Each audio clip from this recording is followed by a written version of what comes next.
So, you want to make flow arts tutorials? I'm here to help. I wrote my third Flow Wisdom book. It's just about flow arts tutorials. And just like all my other books, it has 10 sections. And they are: Patreon is a noble goal. Beginners benefit from vibes, not just information. Structuring your lessons. Upgrading your equipment. Editing visuals. Editing audio. Captions. Recycling old videos. Giveaway challenges, and collab posts. So if those interest you, stay tuned, and let's help you get making those tutorials. So the first topic is that Patreon is a noble goal.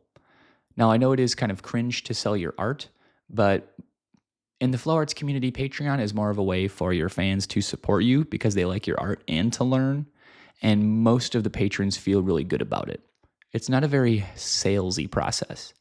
You create amazing videos, which could be a tutorial, flow in your living room, a stage performance, a travel vlog, something like that. People feel really inspired by it, and much like tipping culture, they want to show a little bit of extra appreciation besides just a like or a comment or a share, and they have a little bit of expendable income. Now, the trade-off is that those patrons get a little bit more access to you, which is totally a fair trade. So let's talk about that. When you're first looking at Patreon, don't create your own profile. Don't go do all that. The first thing you need to do is to download the app, really on your computer and your phone, in my opinion, at least the web browser on your computer, and go look at the other flow artists who are doing well. My absolute favorites are Wojtas Stolbenko, Taylor Flows, Spinning Spades, Timothy Airwalker, and of course, Bo Juggler. There are some others like Millie Boris and Anti-Spinner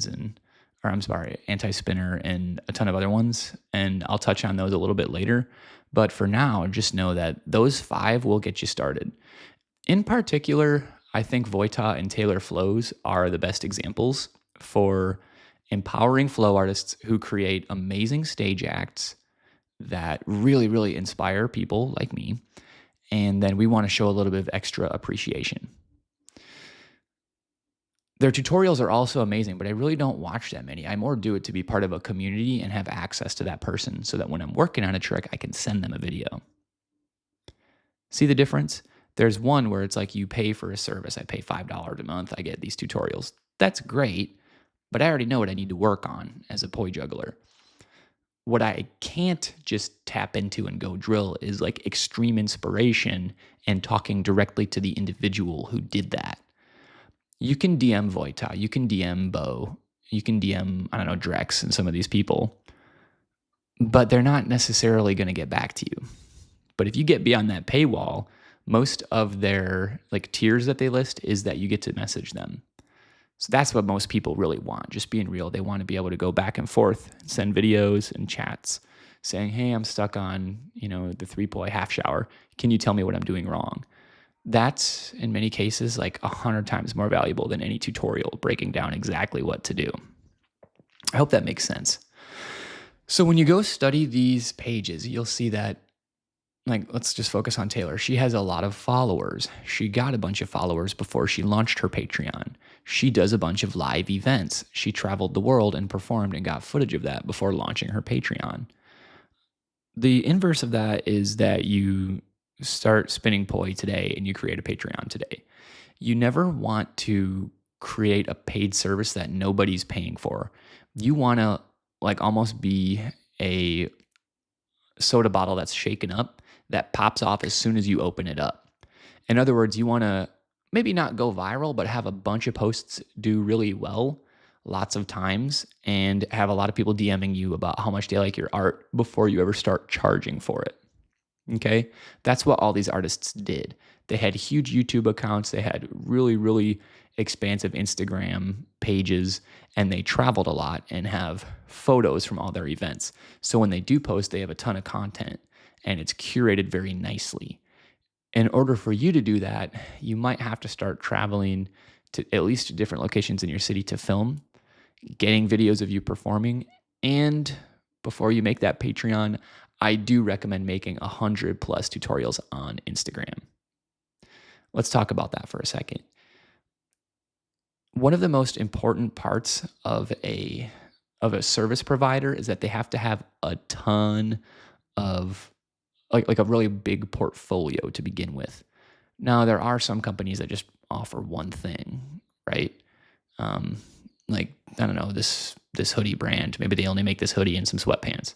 That's true, and they can charge top dollar for it. But flow artists are a little bit different. Since we're entertainers, we have to prove that we are entertaining, or at least intellectually stimulating, many, many times over and over. We're not a comfy hoodie, right? We're not, hey, here's $50, give me my product. We're, and I hate conversations about personal brand, but we're living, breathing brands. And in order to feed that, you have to have a ton of videos out. So let's say you're new to this. Let's just go ahead and look at the channel called Poi Tutorial Here.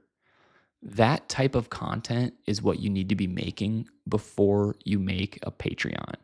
So if you're hot to trot and you really want to start charging for these tutorials and interacting one-on-one and setting private lessons and posting vlogs behind a paywall, it's probably going to be a year or two before you can actually do that. Now, there are artists who are so good at performing that they didn't have to hit 100 tutorials.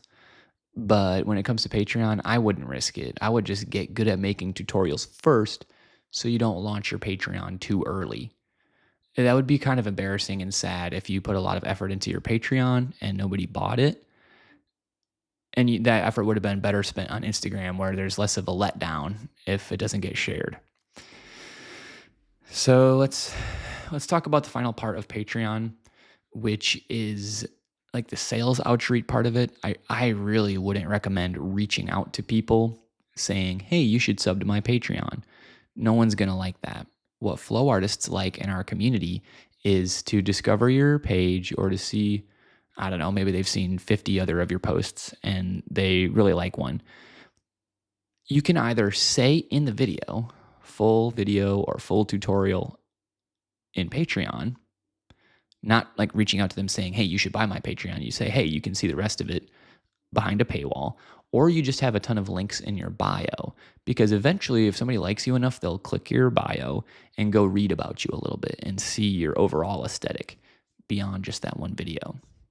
Does that make sense? So you want to have a way to capture them and get them signed up for your Patreon, but it has to be their decision. So while it is tempting, hey, if I just DM'd everyone who's ever liked my videos, 1% of them would sign up and then I'd make $1,000 a month. Well, it doesn't really work like that. Just always have ways that they can elect to pay you. Have tons of references to your links in bio, but make them subtle so that it doesn't feel like it's very salesy. Flow arts and juggling feel very much kind of like Burning Man. We don't exchange a lot of money. We do a lot of DIY projects, a lot of trades, and Patreon is the same way. These artists want to choose to go spend their money to learn. They don't want to be sold to. So overall, Patreon is a noble goal, but there's a lot of ways to do it wrong. When you're ready to start your Patreon, you can hit me up. I'll help you build it. I have a couple tips and photo types in particular, and like thumbnails and like titles that can catch the eye a little bit more. And I'll just show you how to do it once or twice, and you can replicate that. There's also tons of other influencers who discuss how to have a successful Patreon, but I don't see any doing it on flow arts. So maybe we start a group chat and maybe we have some of us all start one at the same time. I think that would be cool. I think that Patreon is the future of flow arts because inflation is just eating us alive. We need to make income if we want to make, flow arts be a large part of our life. We can't work these 9-to-5s and still have the effort it takes to warm up our spine to learn the matrix with a contact staff. You know what I mean? Maybe you have that kind of energy, but I improve and perform the best when I'm not working a corporate job, which happens to be right now. That's why I'm thinking about Patreon so much. Anyway, let's move on to the next topic. The next topic is that beginners benefit from vibes, not just information. So as I alluded to in my section about Patreon, a lot of flow artists are here for the vibes. They don't like the vibes of a sales funnel or a sales process. So that being said, make tutorials. We're talking about like Instagram, YouTube, and Patreon now, and anywhere you can post a video. make the vibe a large part of your message.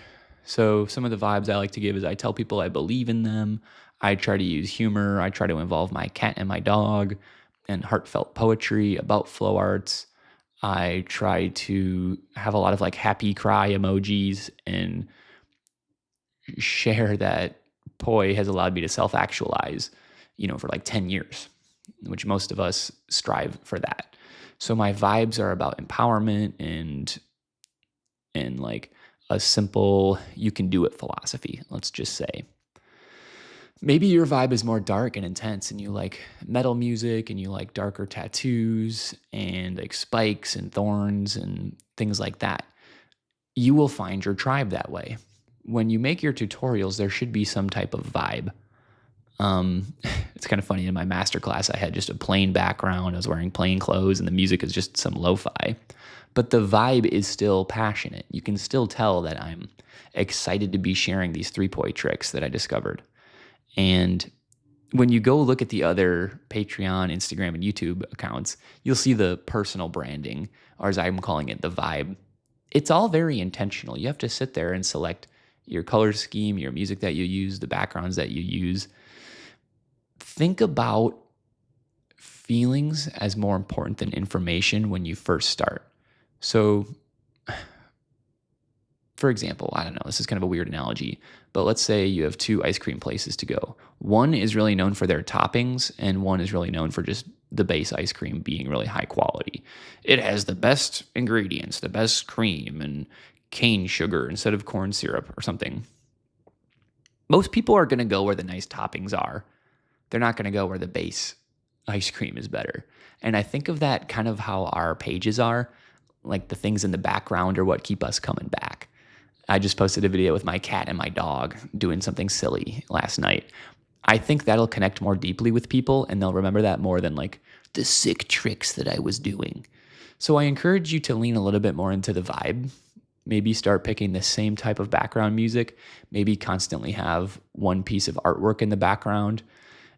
Maybe you put on some extra makeup or like a wig or something, and the vibe is more of artsy than it is professional.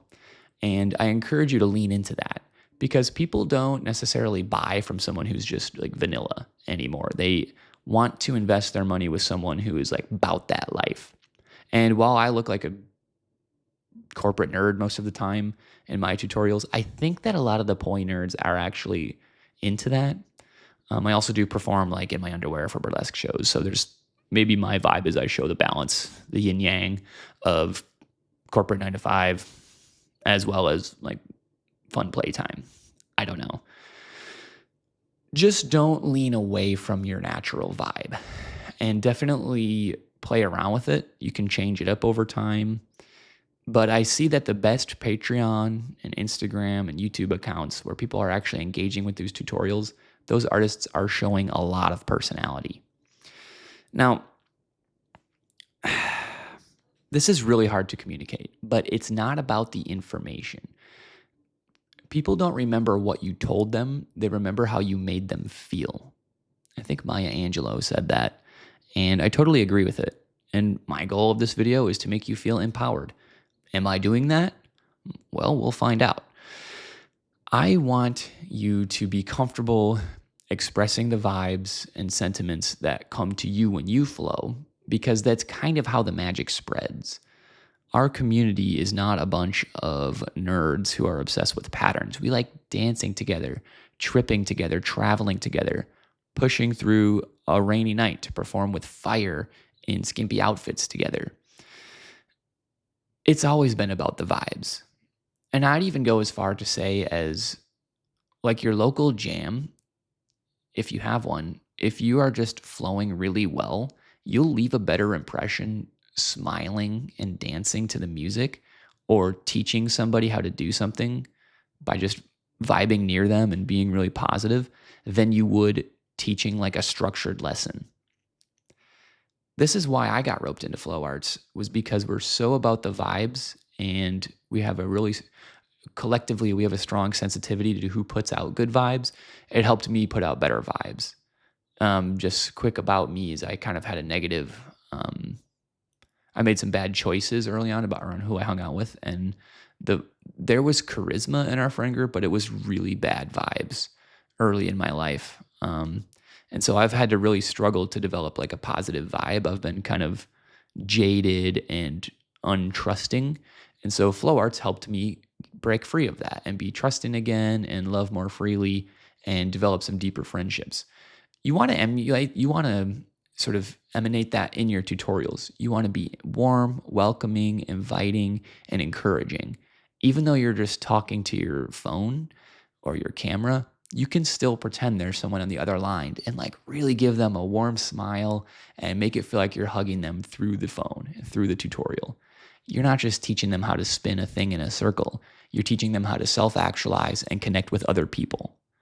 So if you ever get lost in the mire of likes, shares, and reposts, just remember there might be somebody on the other end of that watching you teach who feels amazing just to be in the digital room with you. So if you like this topic, there's a lot more in the book.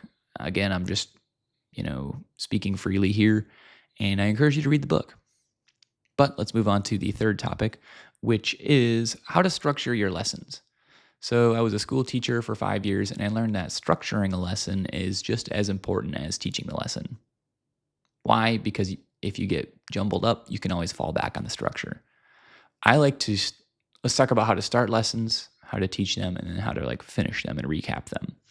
If you've been to a flow arts festival and you've seen a really good workshop, you'll notice that the students like barely blink the whole time. And it's because they know there's a progression over the course of the 30 minutes or the hour that will be a nice package in their brain, in their mind. They will receive this package, but they have to focus the whole time. So, for example, when I was a teacher, when I was a school teacher, I would always have the learning objective written on the whiteboard so that if students got lost, they could just look at that part of the whiteboard and the learning objective was always right there. And they'd go, oh yeah, that's what I'm supposed to be learning. And I taught, English, language arts. So it's kind of a philosophical class anyway. If it's about grammar or sentence structure, that's one thing. But if it was about like the theme of a piece of literature, it was kind of hard to get the students to remember what they were doing. So having it posted, up on the whiteboard was good for them. And I encourage you to do the same with your tutorials. Always have the name of the trick and tutorial in the caption or, edited into the beginning of the video. That's just an example of structure. Tutorials online are very different from workshops at like festivals. So let's talk about the difference and specifically what you should do in your tutorials. So as I said in section 2, it's all about the vibes. Always start with a warm and welcoming intro that has some type of hook, whether that's through a video editing technique or a really cool trick that you do, or I like to use my dog and my cat, or, some type of musical bass drop or something. Give them a hook so that they see that it's beyond just a flow video in your living room. And then from there, you tell them what they're going to learn. Now, on that note, you also tell them at the end of the tutorial sort of what they learned, and then you say something encouraging, right? So you sort of sandwich the whole lesson between here's what you're going to learn, and then at the end you say, hey, you did it. Obviously, they haven't actually done it yet, but you're proving to them that your tutorials are always a complete package that have emotional resolution of, wow, this is tough, but you can do it. And wow, you did it. So they'll remember you saying that when they actually unlock it. No, it doesn't make sense when you first communicate it to them, but someday those words will resonate in their head and they will thank you for giving them a complete emotional and intellectual package of a tutorial. If it's a trick you have to drill a lot, I encourage you to say something like, I believe in you, or you can do it. I found that for my own soul, it feels really good to say that at the end. But let's talk about the middle. How do you structure drills? To put it simply, each step should never really be more than 10 words, I would say. Even better if you can keep it to 5. So for something complex like, the goddess machine with 2 hoops, you'll teach it and you'll watch students really struggle to keep up and follow along, and it's because there's just too many words being said. So obviously, if it's a 2-handed trick, structure it so you're just doing one hand at a time. And if it's a complex trick with more than like 3 steps, number them so that they can go back through the tutorial and see exactly what comes after 1, 2, 3, etc. I've seen a lot of flow arts tutorials that just kind of go through the whole sequence way too fast without structure. And while some people can learn it, I think that most students would benefit from way more structure than we provide. I really like the Instagram channel called Poi Tutorial Here because he uses the carousel method and he uses the same background every time.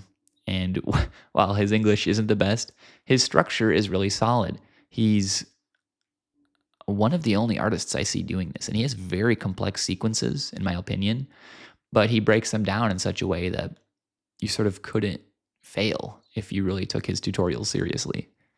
And I think more of us should structure our lessons the way he does, because the carousel method is very easy to go back and look at steps, and breaking things down into simple movements, that's the secret sauce. If you can't do that, you're probably not ready to post that tutorial.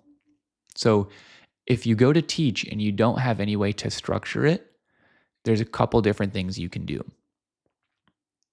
The one I recommend is one that most flow artists don't actually like, but what you do is you film yourself doing the thing, then you film yourself doing the thing and saying what you're doing, and then use words like first I do this, second I do this, third I do this.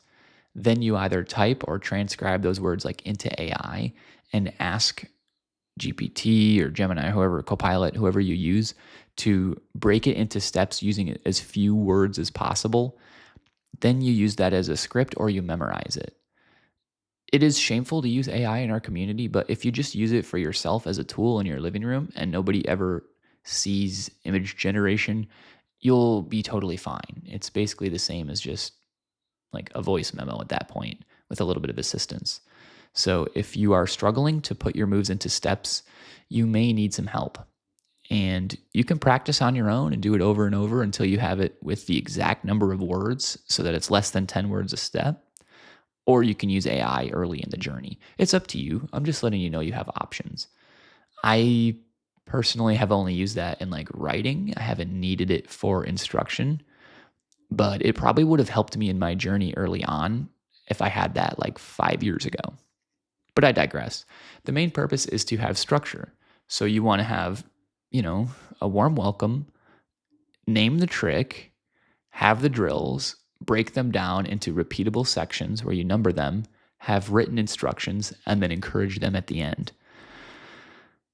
I don't know if it's because I went to college for education, but I feel like a lot of flow arts lessons, whether they're workshops at a festival or tutorials, they don't appeal to me. And when you ask, honestly, people in your life, in real life, or online in forums, most people really do not like tutorials. They appreciate that they exist, but they'd rather discover things on their own and listen to music and jam out. So if you structure them too much, it'll feel too regimented and they won't want to do it. So my last note would be to experiment with structure a little bit. Maybe you'll be the first person who does really well describing tutorials in reverse order. You start with the last step and go backward. Maybe you'll be the person who juggles underwater because it's in slow motion. Maybe you use, fire to show the trails better when you're making tracers. Experiment with the format a little bit, but like I said, you should always have the intro, drills, and encouraging conclusion. So I don't want to put too much structure on it. I just encourage you to use a repeatable structure in the book. So if you'd like more examples, check out the book. It's a full audio book as well as a PDF. But let's move on. The next section is called equipment upgrades. Rather than list everything, I'm just going to speak from memory what has greatly impacted me over the years. So obviously a microphone improves your audio quality. Obviously a really nice camera improves the resolution and frame rate. Lighting improves the way you look. And then editing software allows you finer control of the visuals and the sound. That's it. I mean, just get you a good tripod, get you some good lighting. I really like the clip-on mic for my master classes. I really like having a high-quality mic for when the audio is important, like if you're doing a voiceover. I do always have the newest iPhone because the ability to airdrop to my computer is just amazing. And I really, really just like the interface. I think it's great for tutorials. When you want to, I build 3 different kits in the book. So there's the beginner kit, which is like $500, the semi-pro, for when you make your first masterclass for $2,500, and then the pro, which is like $8,500 or just under 10 grand. I did this because you should spend this amount of money over time. Your first 100 tutorials are going to be on that cheaper kit, a tripod, maybe a base camera, and maybe like an iPad or something, so editing's easier. Believe it or not, one of the most important parts is actually lighting. That's one of the first things I would invest in. And you don't have to spend $1,000. You can spend like $100 or $200 and get really good lighting. Then you do need to have an outlet. So maybe you don't have a battery pack like I do and you can't light things outdoors. But having good lighting just subtly shows your audience that you take it seriously, that you want them to see every inch of your prop and body as you move. I feel like I see a lot of really good videos that would just pop so much more if they had good lighting. I don't know if that's exactly what it is, but it's like their props especially blend into the background. And if you can light from the front, like this ring light is doing, and for my master classes, I shoot from the side. So there's these really interesting like shadows on the poi. I do believe it makes people take it more seriously. Same with filming from the ground. I always encourage you to use a tripod and try to get to eye level because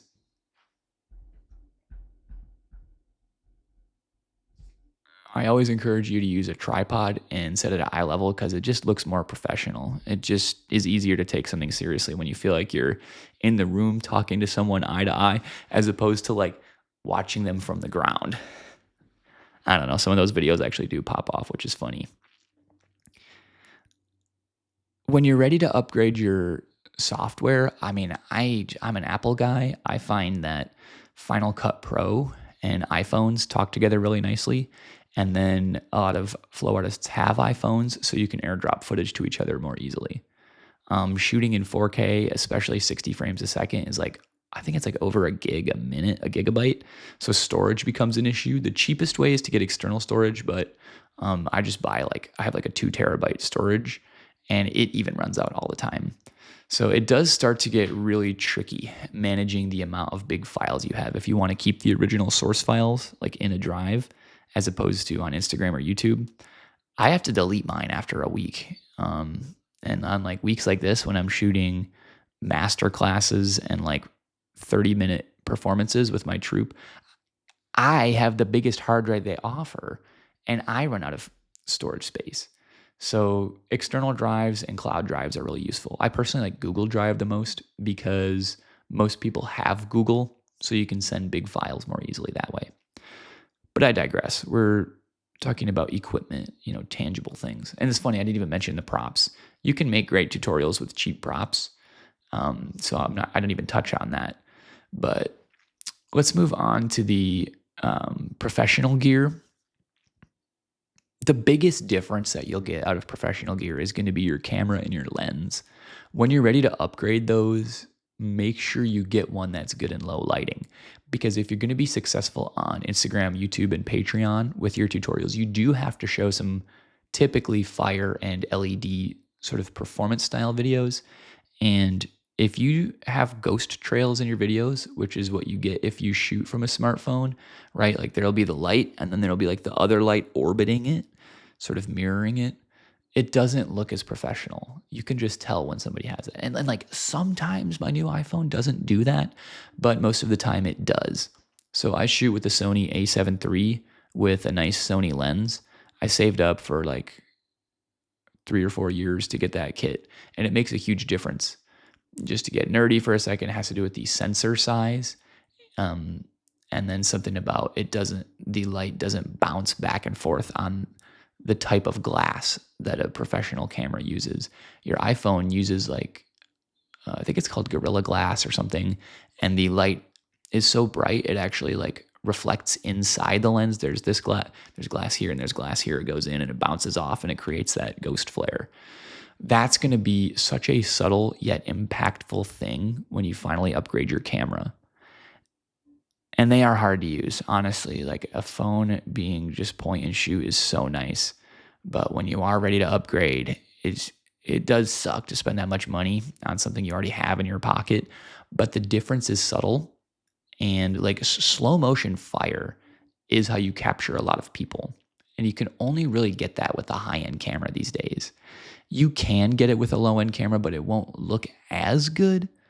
And I have seen some videos pop off with a low-quality camera, but if you really want to attract the type of people who have money to spend, let's say you have a $100 tier in Patreon, you have to spend money to make money. You have to invest in every fine detail if you want to sell a premium product. The only way to do that is through a premium camera. It sucks. I wish we could get arts grants to fund these things, but you have to have some skin in the game, right? I'm not going to talk about the exact numbers of how much I've spent, but I've spent a lot to be able to bring you guys high quality visual, audio, and let's just call it techie content. The tracers, right? They're so much easier to get when you have Final Cut, the editing software, as opposed to like AR flow arts. The control you have will show your audience that you have taste and that you have the ability to subtly edit instead of make everything big and flashy. If you overdo it, people aren't going to want to tap in. But if you're a subtle, consistent, intelligent editor, people will sort of notice how it makes them feel. They're like, oh, this person doesn't cook with too much hot sauce. They put just the right amount. And that's where I want to get you to, is investing in the right pieces of equipment that help you, bring forth your creative side without overdoing it. Yeah, equipment's a tough thing. A lot of us are broke, and I was for a long time. And investing in this equipment that you barely ever use is painful if you don't use it. So check out the guide. It's in the book. I'm happy to message it to you, and we can talk about which equipment is right for you. Let's just break it down to the basics as a summary. So got to have a good tripod that's not going to fall over in the wind. Got to have good lighting that lights up your whole body and the props so that they don't disappear against the background. Got to have either a clip-on mic when you talk, or if you're doing voiceover, like a high-quality USB mic such as this. And then I do recommend a laptop, but you can edit on your phone. So when you've got a little bit of a budget or a credit card, hit me up and we can talk about what's right for you. Next is going to be editing visuals. In the book, I go, and I am going to make a series on how I edit visuals because I have a lot of techniques that would really benefit you in terms of how to focus, how to make things look more dreamy, how to shoot and then highlight certain points of the video, how to edit out distracting top and bottom. I do a lot of editing in order to make these videos look good. Now, this one is just me speaking. It's more about the audio. But if you go on my page, you'll see a lot of like really trippy edits. And I think that's how I capture a lot of the nerds, is editing the visuals so that people see I know how to cook. I know how to make something unique. And I encourage you to do the same. Something really simple, right, is in your iPhone, if you click the little magic wand under the edit section, like that's, it's called Enhance in Apple. It makes the light and colors look better. I don't know how it does it, and sometimes it doesn't look as good, but most of the time, if you run it through the Enhance feature, like it'll make your skin tone look a little bit better. Like, see how the green behind me is not super green? If I hit Enhance, it'll like turn up the saturation just a little bit. And we see so many videos that are enhanced in social media that when you see one that isn't, you're like, something about this video is boring. I don't know what it is. So I encourage you to edit your visuals. Now, I'm not going to go into great detail here, but if this is something that interests you, we can talk and we can do some screen shares, and I can point you towards my videos that show you how I edit my masterclasses and how I edit tutorials and how I get the colors and lighting to balance. One thing you learn about videography, a lot of it is the setup. There's some things you just can't edit out. So I'll help you understand what can be edited out and what cannot be. So for example, if you look behind me, see how the sky is just white? I mean, when I look outside, I can see the shapes of the clouds, but you can't, right? So I think if I tap my screen, yeah, see how it changed a little bit, but then it makes my face look not as good? That would be something in your setup that you do if you want to have the sky look colorful or not just as flat as that, or sort of blown out, as we say. That's something where you would change the ISO or the exposure. And we can talk about that in great detail. All I want to say here is for your tutorials, if you're not editing the visuals in some way, you could be leaving money on the table. You could be capturing more people if you made it just look a little bit better. And I would hate for you to work so hard on a tutorial and then not make it look good.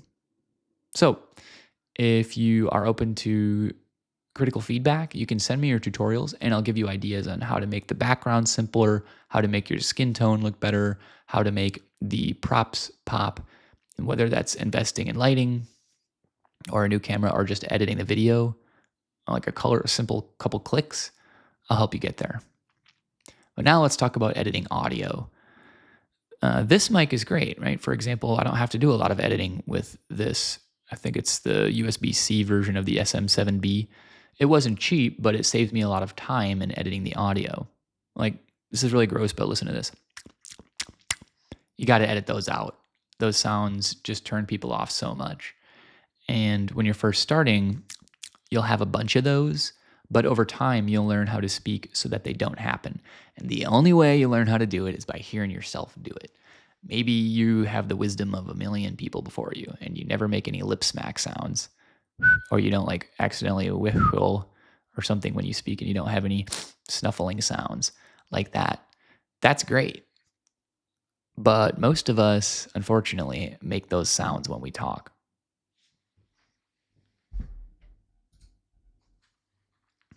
So that being said, you want to get a mic that captures a lot of audio and a lot of detail to your voice, but you want to speak in a way so that you're not picking up bad details. I've even had somebody tell me before, dude, like there's too many lip smacks. It's really gross. And I thought I edited them all out. The way you edit them out is you scrub along the waveform of the audio and you look for, like, you can, over time, you recognize what a word looks like, and then you'll recognize what a lip smack looks like. And you just take your blade tool and chop it out. It's pretty easy. It's a little bit time consuming, but it makes a big difference. If you're going to have a really good mic and get up close to it so that people can really hear what you're saying, you have to edit out those nasty sounds. You also need to probably play your background music a little bit quieter than you think. It's something like negative 30 decibels is what I keep it at in my videos, and sometimes it's still too loud. So the way to edit your audio is to airdrop it to your phone and listen to it like in your headphones, just playing off your phone, listen to it from your computer, and especially your car. You want to preview your audio before you post your tutorials, because if your tutorials are like mine and they rely heavily on the verbal explanation, you've got to have professional sounding audio and vocals, because people will tune away if they don't like it. There's some people who listen and fall asleep to tutorials, believe it or not. And they just like the sound of somebody explaining something. It's like water in a waterfall or waves on a beach to them. It's soothing and it's motivating at the same time. You've got to experiment too. Like, for example, when I use Logic to record like some hip hop projects that I do, and there's all these presets for vocals. And I tried all of them. I tried all the male ones. I tried all the female ones, the robotic ones. The ones that make my voice sound the best is called Female Vocal Refresh, which is hilarious because obviously I present as male, and that's the one that sounds the best in hip hop for me. And if you use a program when you're editing your audio, try out all the presets, and especially practice with the compressor, the EQ, and the de-esser. I add a little bit of reverb in my audiobooks so that it's kind of more of a listening experience, and it almost feels like a lecture or a TED Talk or some type of church sermon or something. And I encourage you to do the same. It's very, very easy in the app. You just find out where the plugins are, start with your EQ, chop out the low end, which would be like rumbling cars in the background, you can remove that easily, and then chop out a little bit of the high end, and there'll be certain frequencies like S's that your software will naturally try to cut out, but you want to cut it out even a little bit more. I'm not saying you want to be a top level audio editor, but you do want to reach your highest potential as a speaker, and you want people to hear you and feel like it's a professional package. You don't want to say ums or ahs a lot, but if you do, edit them out, right? It might be kind of weird to have your mouth moving and saying, and ah without actually seeing it, but you want to have as few extra words as possible. So when you're editing, don't feel bad chopping out those sounds. It's totally normal. Let's move on. It's something you're going to need to do eventually, and I can help you. So just give me a message, send me a picture of what you're using to edit, and I'll help you recognize what parts of the waveform need to be edited. All right, the next is captions. So you can have on-screen captions, or you can just have a caption in the information of the video. On my YouTube videos, I just like to put the patterns in my master classes, or the steps if it's an individual trick. Less is more. I find that a lot of artists say a lot of words when they're describing something, and then if you use the Captions app to put the words on the screen, it just gets really busy. And the Captions app is great, but we're kind of a visual community. We see what we're doing. We don't necessarily need to read the words. And you can split test it. You can try tutorials that use it and that don't, but I can almost guarantee the ones with no words on the screen and a simple background and nice lighting, those are going to be the ones that do the best.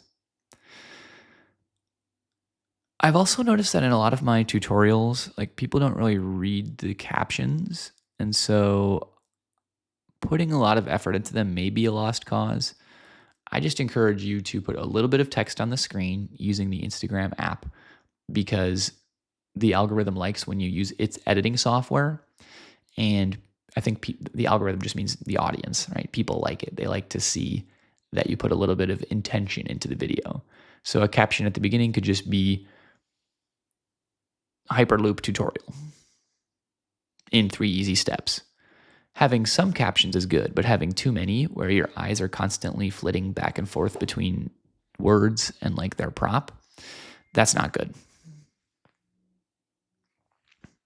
Okay, well, that was a simple one. Let's move on to recycling old videos. I've only done this a couple times, but I see a lot of really successful flow artists who recycle old videos and have cute captions that say something like, I remember when I was learning face balance, or I remember when my partner and I were first learning partner poi, and they post an old video, and it can kind of be like a then and now, or how it started versus how it's going was a really popular trend for a while. I don't do it a lot, but I know a lot of successful artists do. So I don't want to limit you to my experience, but you can, if you have, I don't know, let's say over 1,000 videos out, you can recycle old content pretty comfortably, as long as you put like a story where you've changed since then. That will indicate to the audience that they too can change, right? They're watching your tutorials because they want to change, they want to improve. So if you show that learning that move helped you self-actualize or helped you become stronger or more confident, they'll be okay seeing a video twice. I mean, people who are scrolling and watching things on the internet, they probably see 100 videos a day anyway. They'll be fine if they see one of your old videos. And I like to think of editing old videos as like nostalgic, looking back on the past with a pleasant vibe. Oh, I remember when I used to, only have one trick that I could do. And everybody likes to tap into nostalgia. We're all aging.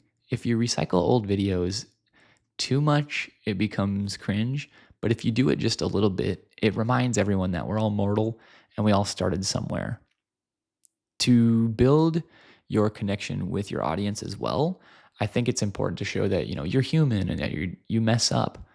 Some of the best influencers I see have a compilation of a bunch of their old videos where they'll be, successfully doing the trick, And then halfway through the video, it'll say, but this is actually what it took to get here. And then it's a compilation of them falling or hitting themselves in the face or what have you. Maybe I would be more successful if I recycled more. I have some really good old videos that got like a couple hundred views.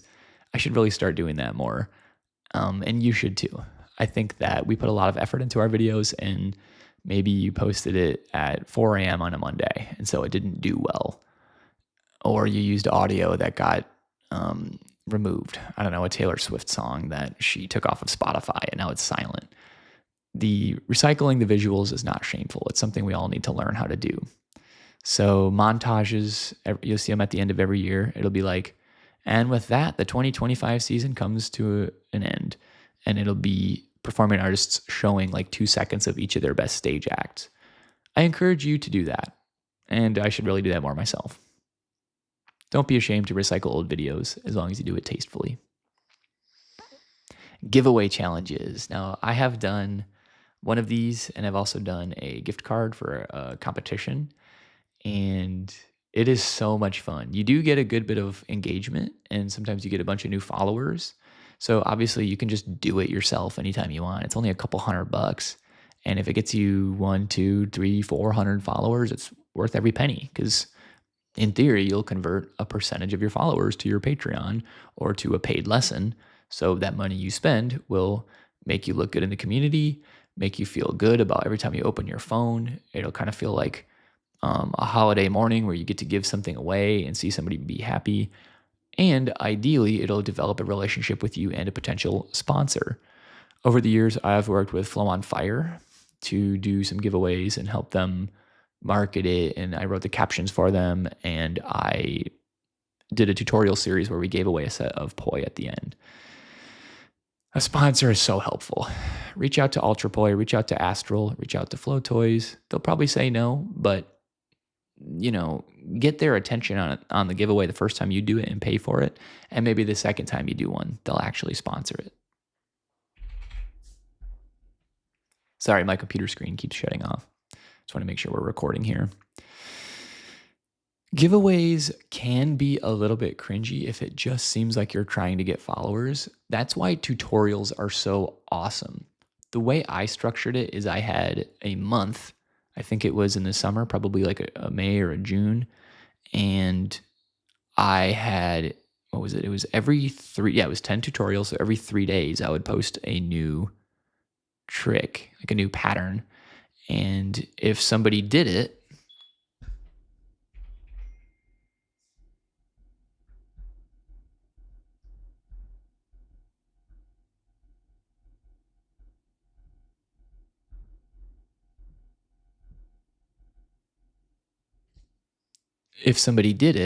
they would get an entry into the drawing at the end.